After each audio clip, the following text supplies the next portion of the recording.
এই জাদুবিদ্যা সত্য। এবং এখনকার অনেক ভণ্ড যে কবিরাজগুলো বের হয়েছে, এরা জিনকে তাবে করে নিয়ে এই জিনদের মধ্য দিয়ে মানুষের মধ্যে জাদু ছড়িয়ে দিয়েছে, এবং এর ফলশ্রুতিতে বহু পরিবার ধ্বংস হয়ে যাচ্ছে। এই জাদুবিদ্যা সত্য।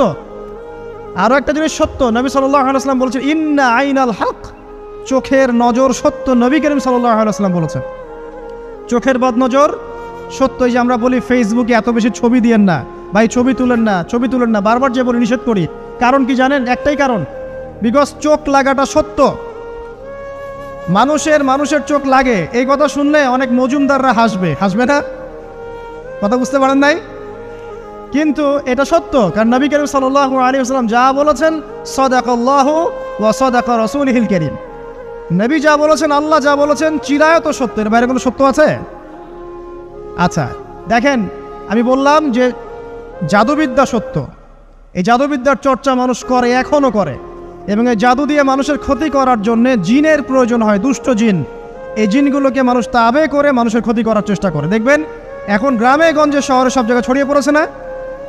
দেখবেন, খুব সতর্ক থাকবেন। আমি পরে সলিউশন বলছি আপনাদেরকে। আরেকটা বলেছি, নবী সাল্লাল্লাহু আলাইহি ওয়াসাল্লাম বলেছেন চোখের বদনজর এমন সত্য যে একটা উটকে এই রান্নার ডেকচির মধ্যে ঢুকাই ফেলতে পারে। একটা উট খুব সুন্দর, ভালো, আপনি দেখছেন মাশাআল্লাহ বলেন নাই, নজর লেগেছে, উটটা মারা গেছে দেন, তারপর তাকে জবাই করে খেয়ে ফেলতে হয়েছে। একজন সাহাবী গোসল করছিলেন, গোসল, এটা হাদিসে সহিহ। এই যে আলেম ওলামা যারা আছেন তারা জানেন যে এই হাদিসে সহিহ। একজন সাহাবী গোসল করছেন, তার গায়ের চামড়াটা খুব সুন্দর ছিল, একদম স্কিনটা অনেক সুন্দর থাকে না এমন কিছু মানুষ? আচ্ছা, এখন আরেকজন সাহাবী এই গোসল দেখছেন দূর থেকে, দেখে বলছেন যে কি চমৎকার তার শরীরের রংটা, যেন কুমারী নারীর মতো, অনেকটা এমন একটা কথা তিনি বলেছিলেন। সাথে সাথে এই সাহাবী অজ্ঞান হয়ে পড়ে গেছে। কোন সাহাবী? যিনি গোসল করছিলেন। এটার আপনি কোনো ব্যাখ্যা দিতে পারবেন না তো, এখানে কোনো সায়েন্স দিয়ে বা মেডিকেল সায়েন্স দিয়ে আপনি কোনো ব্যাখ্যা করতে পারবেন না। একটা ব্যাখ্যা দিতে পারেন, কিন্তু কেন সেটা হলো সেটা আপনি অ্যান্সার খুঁজে পাবেন না। তো নবী সাল্লাল্লাহু আলাইহি ওয়াসাল্লামের কাছে নিয়ে যাওয়া হলো তাকে। তিনি বললেন যে এই ব্যক্তির ব্যাপারে কি কেউ ভালো মন্দ কিছু বলেছিল? তখন একজন সাহাবী বলেন হ্যাঁ, অমুকে বলেছে এর স্কিনটা অনেক সুন্দর, ওকে ডেকে নিয়ে আসুন। ওকে ডেকে আনা হলো। ডেকে আনার পর নবীজি তাকে অনেক শাসালেন, তোমরা তোমাদের ভাইদেরকে কি মেরে ফেলতে চাও? তখন এই সাহাবী তো অবাক, আমি আবার কখন মারতে চাইলাম ইয়া রাসূলুল্লাহ? আমি তো মারতে চাই নাই, আমি তো খালি বলেছি যে তার গায়ের রংটা অনেক সুন্দর। তখন তিনি বললেন কেন তুমি সুবহানাল্লাহ বললে না, কেন তুমি মাশাআল্লাহ বললে না? যখন মাশাআল্লাহ বলবেন, সুবহানাল্লাহ বলবেন, নজরটা লাগবে না। আর যখন আপনি মাশাআল্লাহ বলবেন না, সুবহানাল্লাহ বলবেন না, দেখবেন নজর লেগে গেছে। আপনি বিশ্বাস করেন ব্যবসা খুব ভালো চলছে, মানুষ বলল যে বাহ তোর তো ব্যবসা হেভি, লালে লাল শাহজালাল, ঠিক আছে, দেখবেন আপনার কেনা বেচা বন্ধ হয়ে গেছে। এরকম হবে, আমার কথাটা বিশ্বাস করেন। এটা কিন্তু সায়েন্স প্রমাণ করতে পারবেন না, আল্লাহ এবং তার রাসূল বলেছেন, তার উপরে কোনো সত্য নেই। আছে সূরা কাহফ 29 নম্বর আয়াত পড়ে দেখেন, আল্লাহ পাক বলছেন ওয়াকুলিল হাক্কু মির রাব্বিকুম, সত্য সেটাই যা তোমার রবের পক্ষ থেকে আসে। ফামান শাআ ফালইউমিন, যার ইচ্ছা হয় বিশ্বাস করুক, ওয়ামান শাআ ফালইয়াকফুর, যার ইচ্ছা হয় সে অস্বীকার করুক। এই কারণে আমরা বলি ফেসবুকে এত বেশি ছবি দেওয়া, এই আই ওয়াশ করা, এই যে শোডাউন করা, হ্যাঁ, ইসলামের কিছু কাজ করলেন একদম মানুষকে না দেখাইতে পারলে ঘুম হচ্ছে না, এগুলো বন্ধ করেন, এগুলো বন্ধ করে দেন আল্লাহর ওয়াস্তে। অফলাইনে কাজ করেন, নিজেকে গোপন করার চেষ্টা করেন। যত বেশি মানুষের কাছে নিজেকে এক্সপোজ করবেন, কাজের বরকত কমে যাবে, কাজের বরকত কমে যাবে, চোখ লাগবে, নজর লাগবে। এবং চোখ লাগা বদ নজরে বহু আলেম আস্তে আস্তে মাঠ থেকে মাইনাস হয়ে গেছে না? যায় নাই? এখন কি আলেমদের সংখ্যা বেশি না কম? যত দিন যাবে আলেমের সংখ্যা আরও কমে যাবে। নবীজি বলেছেন আলেমদের সংখ্যা কমতে থাকবে, মানুষ জাহেলদেরকে আলেম বানিয়ে নেবে। তো প্রিয় ভাইরা, জাদুবিদ্যা সত্য, চোখের বদনজর সত্য, রাতের এই অনিষ্টগুলো সত্য, রাতের বেলা অনেক ক্ষতি আছে। এই জন্য নবীজি বলছেন বাচ্চাদেরকে বাইরে বের করো না, এবং তোমরাও রাত যখন গভীর হবে তখন এদিক ওদিক ঘোরাফেরা করো না। দেখবেন রাত যত গভীর হয় আমাদের শহরগুলো তত জীবিত হয়, তাই না? তাই না? রাত যত গভীর হচ্ছে শহর তত জীবিত হয়। চায়ের দোকানে আড্ডা বেশি, ওই সিনেমা দেখছে, টিভি দেখছে, ক্যারাম খেলছে, লুডো খেলছে, ঘুম নাই। ঘুম কখন? ফজরের আগে আগে। ফজরের নামাজ কিন্তু নাই, ফজরের ঠিক আগে আগে আবার ওই যে জোহরের নামাজের সঙ্গে উঠতেছে। এখন আমাকে বলেন এরকম জেনারেশনকে দিয়ে কি আসলে ইসলামের কোনো খেদমত হবে?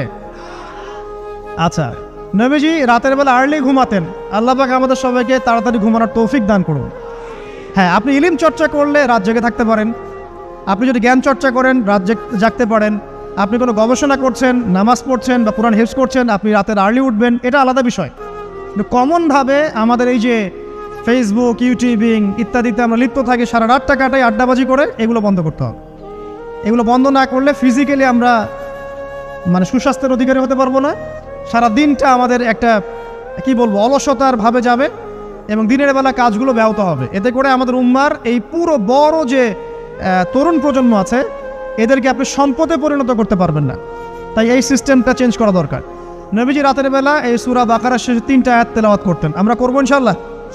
ইনশাআল্লাহ আরেকটা আমল বলে দেই, নবী করিম সাল্লাল্লাহু আলাইহি ওয়াসাল্লাম রাতের বেলা সূরা মুলক তেলাওয়াত করতেন। কোন সূরা এটা? কোন সূরা? তাবারাকাল্লাযী বিয়াদিহিল মুলক। কয়টা আয়াত আছে? 30টা আয়াত আছে। নবীজি বলেছেন সাল্লাল্লাহু আলাইহি ওয়াসাল্লাম যে এই সূরা আপনাকে কবরের আযাব থেকে বাঁচাবে ইনশাআল্লাহ। কবরের আযাব থেকে তো ভাই বাঁচা খুব সহজ নাকি? আমাদের মধ্যে এমন কেউ নাই, শোনেন, আমাদের মধ্যে এমন কেউ নাই আলেম জালেম মুফতি মুহাদ্দিস রাজনৈতিক নেতা পলিটিশিয়ান বিরোধী দল জাতি তারপরে যে সরকার দল যে আছে না কেন, কবরের শাস্তি ফেস করবেন এমন একটা মানুষ নাই, কেউ নাই পৃথিবীতে। এই যে আপনি দেখছেন ওই যে কি ইসরায়েলের প্রধানমন্ত্রী, ওই রাশিয়ার প্রধানমন্ত্রী, ওই চায়নার সভ্যতা, পশ্চিমা সভ্যতা, এমন কেউ নাই পৃথিবীতে এখন যাকে কবরের শাস্তি ভোগ করতে হবে না। আছে? সবচেয়ে লঘু শাস্তি মানে লঘু চাপ, এটা বলতে গেলে আসলে আমি ভাষা হারায় ফেলি, তারপরে বলছি আল্লাহ পাক আমাদের সবাইকে হেফাজত করুন, আমিন। একজন সাহাবীর নাম সাদ বিন মুয়াজ। কি নাম? নবী করিম সাল্লাল্লাহু আলাইহি ওয়াসাল্লামের সাথে একদম ডান হাত হয়ে যুদ্ধ করেছেন দীর্ঘদিন।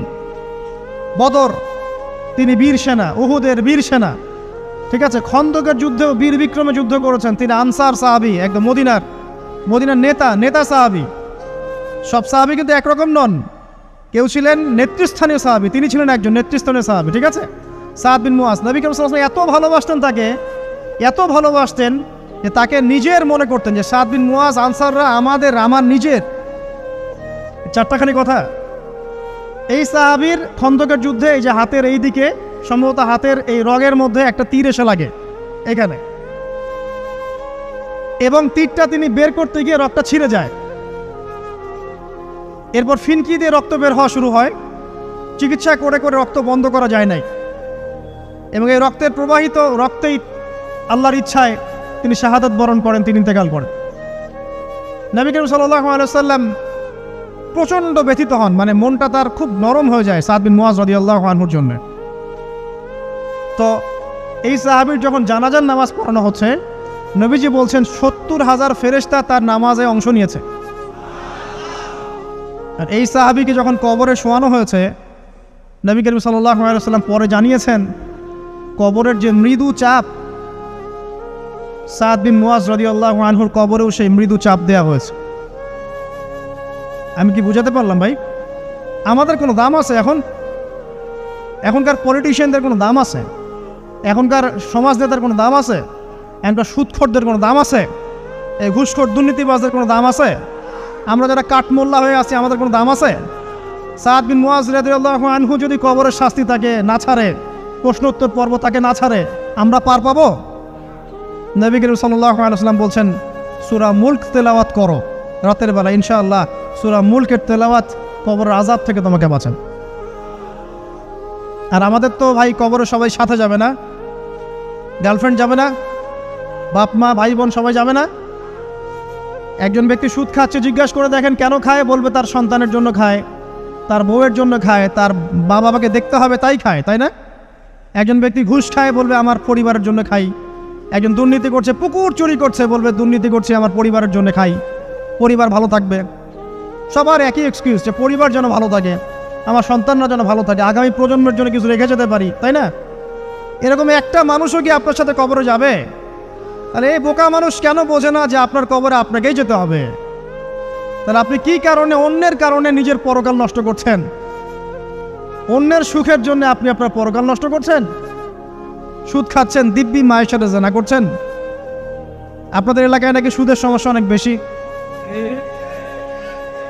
কয়েকটা হাদিস বলে দেই, আমি ওদেরকে আক্রমণ করতে আসি নাই, আমি শুধু তাদেরকে 3টা হাদিস শোনাতে এসেছি। 1 নম্বর হাদিস শোনেন। আল্লাহর নবী মুহাম্মদ সাল্লাল্লাহু আলাইহি ওয়াসাল্লাম বলেছেন, সুদের পাপের 73টা শাখা আছে। কয়টা? কোনো হাদিসে 70টাও আছে, কোনো হাদিসে 73টা আছে। বলছেন যে সবচেয়ে নিচের শাখাটা হচ্ছে, সুদের পাপের সবচেয়ে নিচের শাখা হচ্ছে যে যেন কোনো ব্যক্তি তার মাকে রেপ করলো, তার মাকে ধর্ষণ করলো। 1 দিরহাম যে ব্যক্তি সুদ খায়, সহিহ বুখারীতে আরেকটা হাদিস এসেছে, সে যেন 36টা মেয়েকে ধর্ষণ করলো। আর আমি একটা কথা বানায় বলছি না, যদি বিশ্বাস না হয় কওমি মাদ্রাসা আছে, আলেম ওলামা আছে, গিয়ে বুখারী খুলতে বলেন, পড়তে বলেন, খালি একবার পড়তে বলেন, দেখেন যদি না থাকে তাহলে আমাকে এর সাথে থাপ্পড় দিয়ে যায়। যদি না থাকে হাদিস এটা, তাহলে আমার গালে একটা থাপ্পড় দিয়ে যায়। আর যদি থাকে তাহলে আল্লাহর রাস্তায় সুদ খাওয়া ছেড়ে দেন। কোনটা করবেন? চ্যালেঞ্জ করবেন? নবীজি বলেছেন, 1টা দিরহাম যে ব্যক্তি সুদ খায়, দিরহাম মানে কি? রৌপ্য মুদ্রা। এটা এখন দেখতে পারবেন না, জাদুঘরে আছে।